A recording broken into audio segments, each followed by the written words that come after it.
Grace Neiman was born in Silver Beach, Washington in 1921.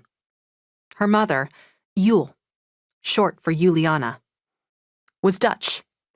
Grace's American father, a concert pianist and an abusive alcoholic, was Yule's second husband. When Grace was 4 years old, Yule left him and took her daughter home to Holland, where Yule remarried again. Her new husband was Swiss, and it was he who introduced his new stepdaughter, Grace, to the great mountains of the continent.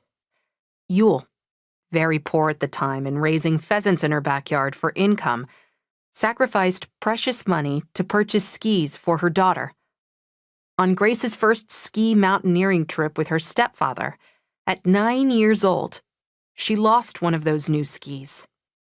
When Grace hesitantly told Yule of the loss, Yule calmly requested that Grace always relay both trivial and serious mishaps as they happened, without embellishment. The incident bred in Grace a tendency to analyze her mistakes and not hide them. As Grace grew up learning to hang from cliffs, scale peaks, and ski down them, mountains got under her skin. They were places of challenge, of enthrallment, of awe. Occasionally, Grace reached out to her American father. He never answered. She learned to play the piano anyway. As an adult, Grace called herself very Dutch in the sense, she said, that the Dutch are more formal and opposed to familiarities, which leads to them being seen as uptight and standoffish. Other people called Grace abrasive, aggressive, stubborn, characteristics that might be interpreted in a positive light were she a man. But Grace was a woman, and she was a determined woman at that. Grace went to university for a bachelor's degree in medicine at 21 years old in Berlin in 1942, 2 years into Nazi Germany's occupation of the Netherlands.